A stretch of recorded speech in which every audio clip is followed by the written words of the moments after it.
Anna Seawold, and this is Authentic Parenting, a podcast about personal development in the context of parenting, where I explore how you can find more calm, connection, and joy in parenting through the process of self-discovery and inner growth with a trauma-informed lens.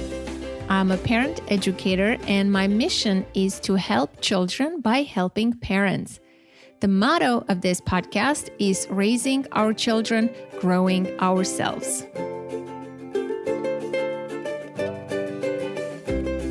So after episode 238, The Secret to Getting Kids to Listen and Cooperate, with my friend and colleague, Laura Froyen, our community manager, Lauren Thomas, posted a question in our Facebook group that generated very in-depth and nice conversation. The question she posted was, what is a message you received as a child that you are trying to overcome now? In my booklet, 15 Keys to Effective Communication, Building Strong Parent-Child Relationships, I have a quote, and this is one of my favorite quotes. I love quotes in general, but this one is so powerful. It's by Peggy O'Meara, and it says, "The way we speak to our children becomes their inner voice." Let that land for a moment. And so when Lauren posted this question, what is a message you received as a child that you're trying to overcome now, was a very simple yet poignant question. And I'm going to read the comments and offer my thoughts. I also posted this question on Instagram, and I received some feedback and answers there as well. But the Facebook group conversation is more in-depth. So let's see. The first comment says, family dysfunction is okay and acceptable, and that not dealing with it is the best defense mechanism that should be used. So this woman received this message, and I'm not going to read the names of people who posted the comments as I don't have their permission, but it's in our Facebook group. I guess it's open. So, and Lauren responded to that. And I have to say, Lauren was so active and comforting and compassionate towards each member who commented under this post. So Lauren naturally responded, "Wow, I feel you on this one. My husband was raised with the same message, and I have hard time supporting him, trying to break down this message he received." She said, this woman responded to Lauren. She said, "Before I became a parent, I promised myself that I would break the dysfunction cycle with my own kids. It still gets to me sometimes when I have to deal with certain family members that are living in a bubble." Then Lauren said, "Yes, this exactly. He has difficulty not feeling guilt over disengaging from family dysfunction and being told he doesn't care. And I find it difficult to know how to support him best. Family dynamics are so tricky." Indeed, they are. Isn't it interesting how we all bring something, our old patterns and programming, our limiting beliefs into our relationships and parenting, and how it's a constant battle and a struggle, right? As much as we are aware of those patterns, it is still hard to unlearn or undo the programming. Then another comment is by Ranella. "I hate making mistakes. I don't know if it's personally because I hate making mistakes or because I was shamed for them as a child." I mean, just imagine being raised by your parents and constantly feeling like making mistakes is a shameful act. How harmful that is as an adult to live with that shame, because life is full of mistakes. We make so many mistakes every day. And then Lauren responded to Ranella, how very aware of you. Do you have anything you do when you catch yourself feeling upset over a mistake? What a great question. And Ranella responded, I just tell myself it's okay to have the feelings and keep counteracting the negative thoughts with action. I started a Korean podcast to counteract me hating not being able to speak perfectly. I hate the mistakes and feeling shame, but I'm doing it. And I love it and I'm proud of myself. Wow, so powerful. She found a way to deal with this by being imperfect, by learning a new language, by starting a Korean podcast. And I know she's not Korean. This is fascinating. And of course, Lauren said, you're so freaking awesome. Wow. Yes, she is. Here is another message. I am not good enough still haunts me. And so many people put a like or a heart or care emoji under this one because let's face it, many of us have this limiting belief. I am not good enough. And how do you think we internalize this, right? Imagine as a child, what makes you believe that you're not good enough? And Lauren responded, such a tough one. How does this reflect in your parenting? And here is a response. I am over encouraging to the kids, maybe suffocate them with affirmations. I could see that as a downside, right? If you were not praised or encouraged or empowered by your parents, if you always felt like you were never good enough, and now you overcompensate, you want to do the opposite, and sometimes it can go to the extreme. And then she said, I believe in my parenting style, which is a blessing. I don't doubt that area of my life as I do it totally different to my parents. Excellent. And then Lauren said, I feel like those hardships in childhood bring out such strengths in parenting. Wow, so true, right? Here is another comment. What I think or say doesn't matter. I was ignored or dismissed, even though many times I was correct and truthful. There is a lot of internal struggling on this. I challenged myself by becoming part of the parent leadership team at my kids' school, although speaking up at meetings is scary and challenging. I have fortunately found a parent ally who gently nudges me on, which has been amazing.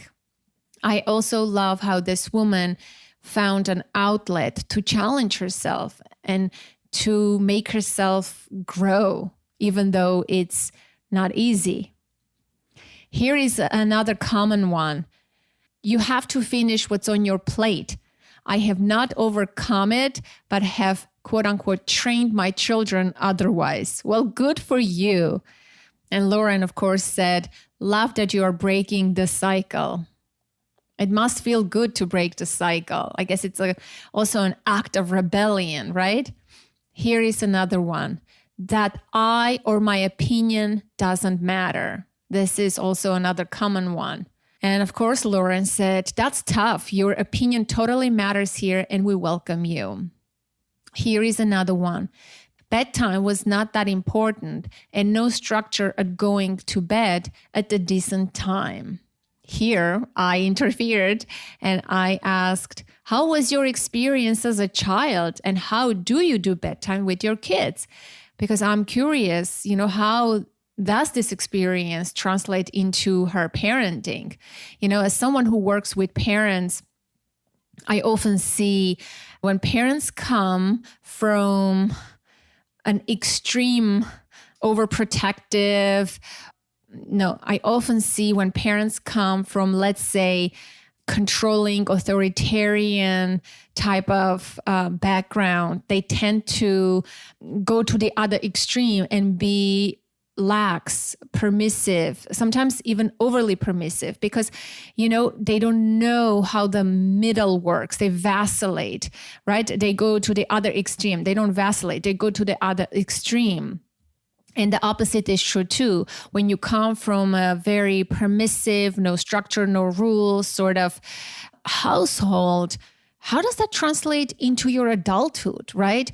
Do you have structures, routine, to-do lists? It's kind of hard, right? Because your programming, your upbringing was so totally different. So I see that my adult clients who come from, for a lack of a better word, permissive background, they have a hard time with boundaries, defining structure, setting expectations for their children, because internally they struggle themselves with that. How much is too much? What's right? What's the right amount? What's wrong? What's right? So, and bedtime is another interesting aspect, right? As parents, we're responsible for our children's well-being. If children don't get enough rest, they don't, then it's our responsibility, especially when they're young. And so she responded to my question. I was a night owl and stayed up way too late, which made me hate mornings so much, and I didn't get enough sleep. Bedtime now with my girls is hard, but I really try to stick to it as we are happier when we get enough sleep. For sure. When children don't get enough sleep, when they have irregular schedules, when they have interrupted sleep, their behavior is going to be affected by that. This is very important. And Lauren said, that's really interesting. I don't remember a bedtime routine or self-care routine of meals, sleep. I definitely think that has been positively shifted since the previous generation. Next comment, obedience, with the consequences for disobedience being shaming, withdrawal, and punishment. I try on a daily basis to allow my kids to have more control over their world and make more choices for themselves, and try very hard not to react with anger if they won't do as I have asked. Rather, start a conversation with them, give other options, and explain what the natural consequences will be. I struggle with it sometimes, though. I would only imagine what a struggle this would be, right? This is that other extreme. Parents who demanded obedience, who were more controlling, and they perhaps valued good behavior, quote unquote. So those type of parents tend to also be very critical, judgmental, shaming, blaming, and they use punitive methods.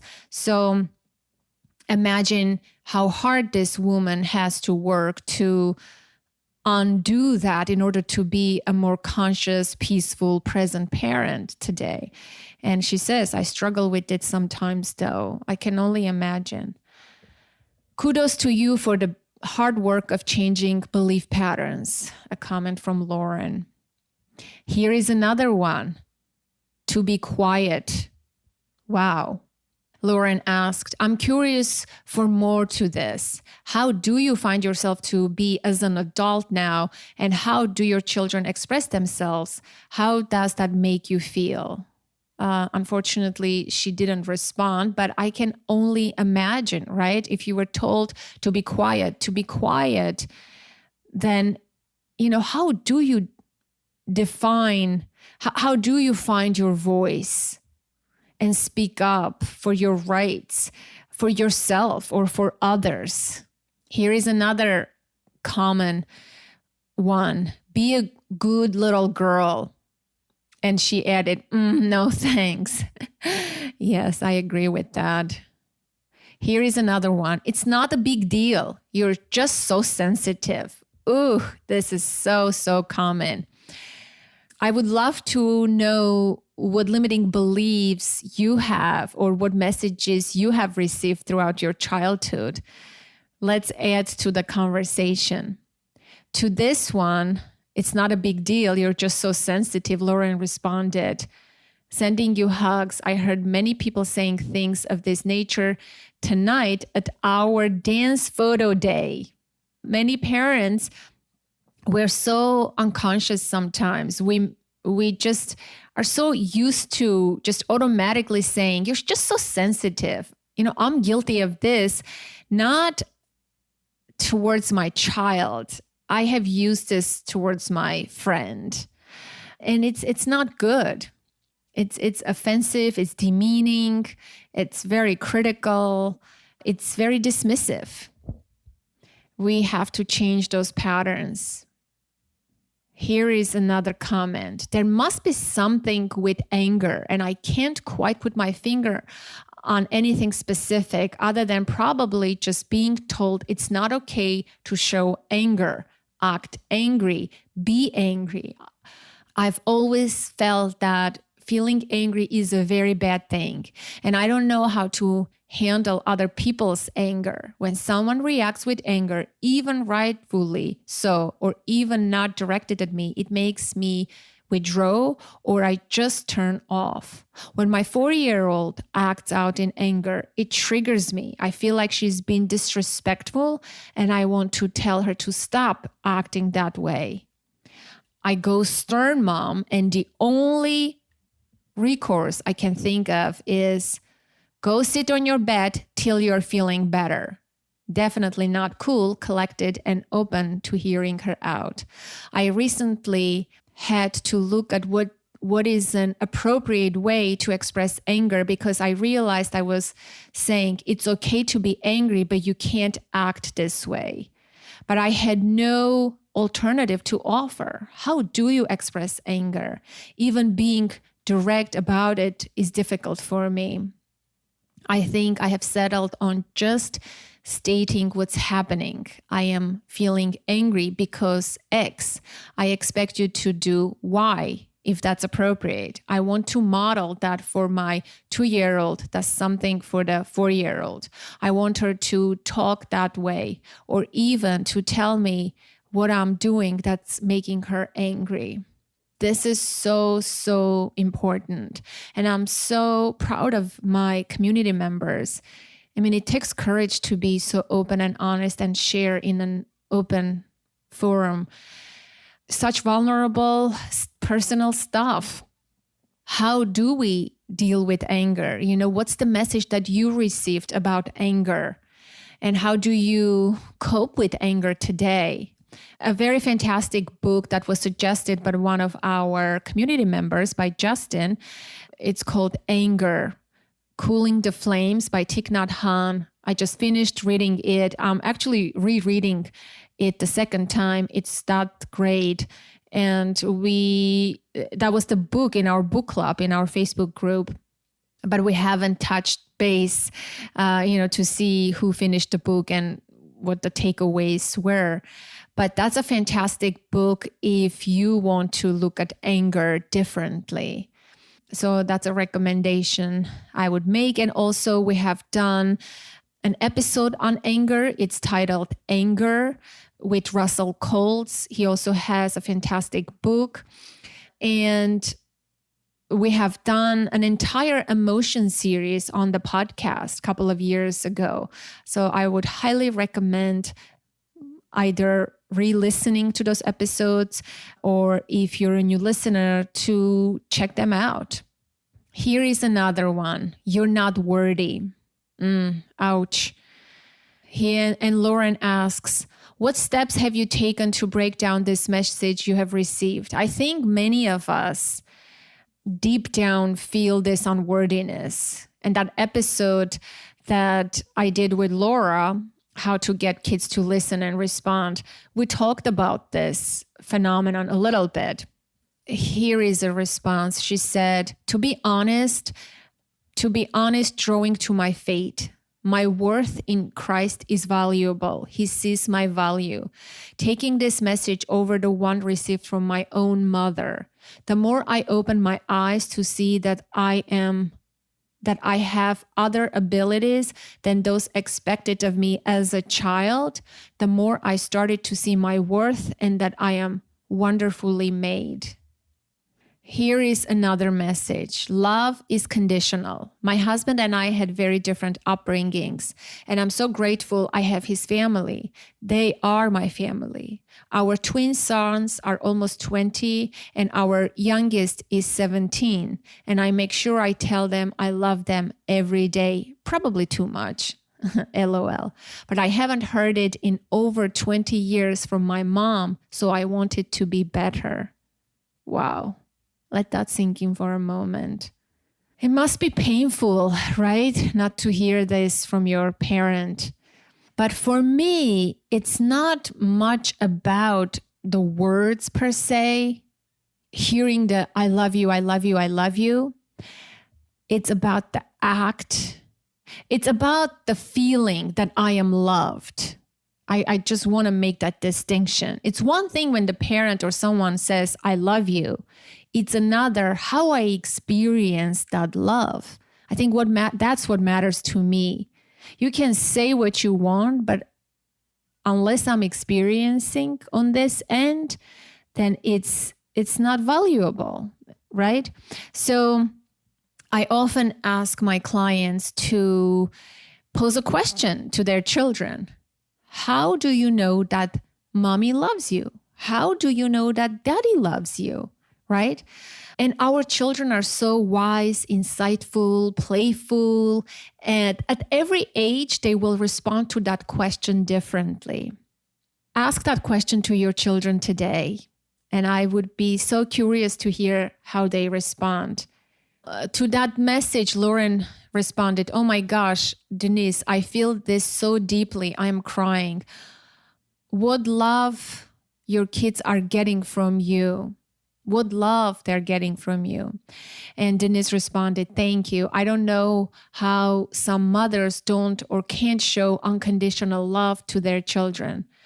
I know how it feels to want to receive it, which is why I am just beyond grateful for my in-laws. At the end of every text and every time I talk to them, I always end it with I love you. And all three of our sons say it back to me. With them being older, I honestly would have thought they would be embarrassed or just tired of me saying it so much. But they know my situation with my mom, and I think they understand. I'm so glad my husband and I are so close to all of our sons and that they are all such good kids. It's a crazy world, and I'm thankful they're all chosen the right path. Thanks for your comments. Sorry, I'm rambling. No, you're not rambling. And what a great family she has built for herself, right? And raised amazing kids. So it shows that no matter what your programming is, your conditioning, what you bring from your past, you can heal. The power is within you. These patterns are hard to break sometimes, but it's worth it for your own healing and for your children and for the well-being of your entire family, who you love and who you touch. Here is another one. School is important. I am not going even to offer my comments on this one, especially during this pandemic. Lauren said, what are your thoughts around school now? Do you feel your parents place too high priority on education and lacked in another area? To me, for example, I just want to say that education and school are completely different things. But that's like another topic of discussion and maybe a potential podcast episode. Here is another one. Life is something to be afraid of. Ouch, that's not a good one. Lauren asked, what are your values in life now to counteract this message you received? And she unfortunately didn't respond, but I would be curious to hear, how this is affecting her life. If life is something to be afraid of, especially during this pandemic, what's showing up for her? Here is another one. Constantly told by my mom that my dad didn't love me and that I was unwanted, only to grow up and learn that my dad did love me and it was my narcissistic mother who was incapable of loving unconditionally. Wow, this is painful stuff. And this generated a bit of a back and forth. Here is another person who responded to her. My mom was and is the same way. I didn't have the same situation as you regarding your dad.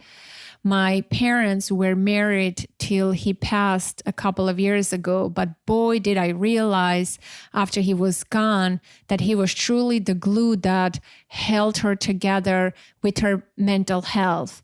She hasn't said I love you to me in over 20 years. I'm used to it now and see it's something within her, not me.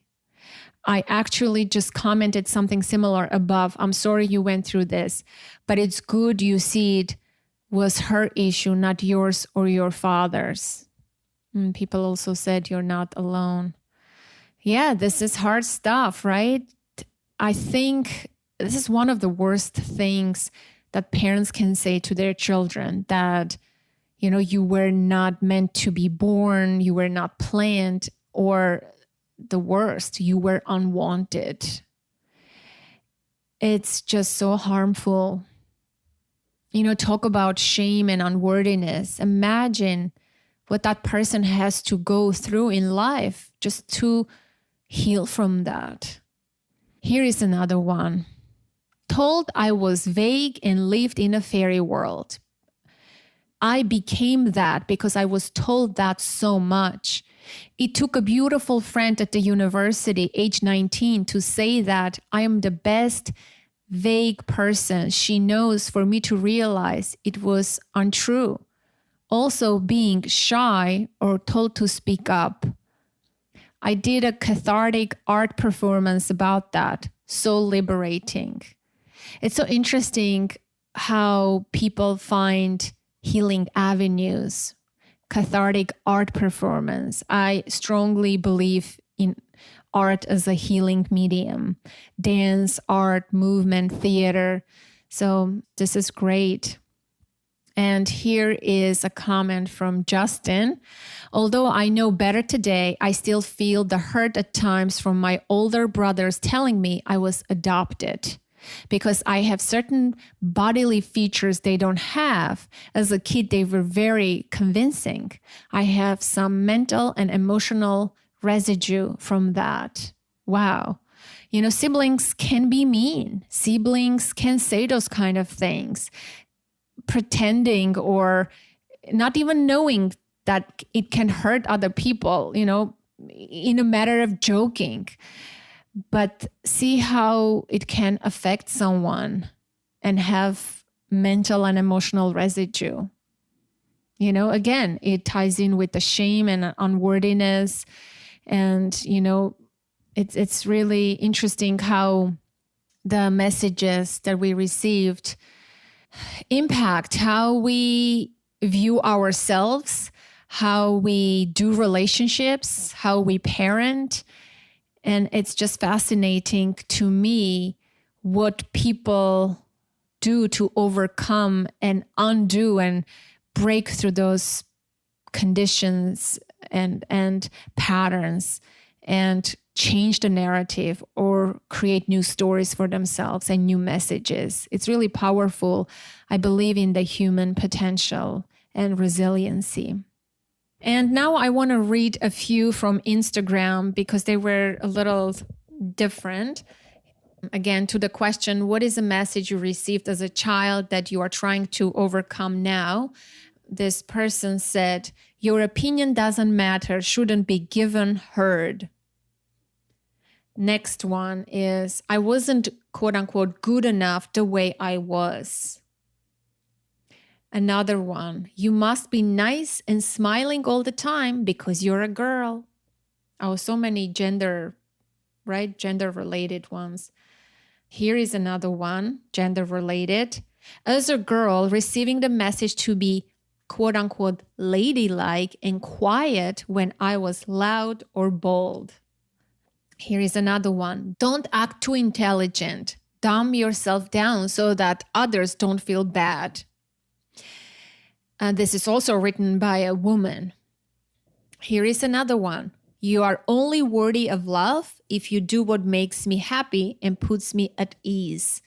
Speak about narcissistic parents or conditional parenting, right?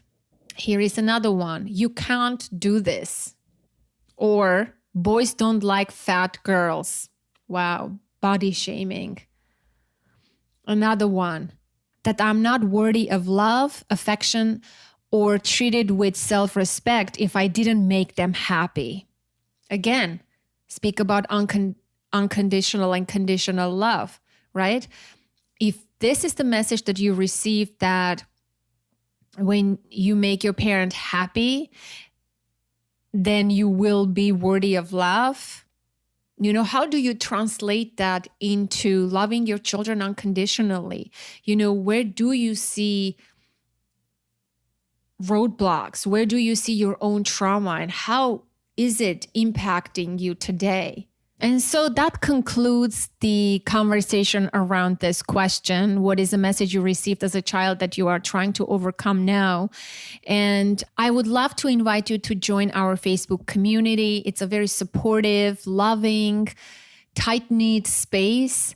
You know, besides conversations like this, I offer support calls on a weekly basis for now. That may change. But you can connect with like-minded people, curate your own conversations, and so much more.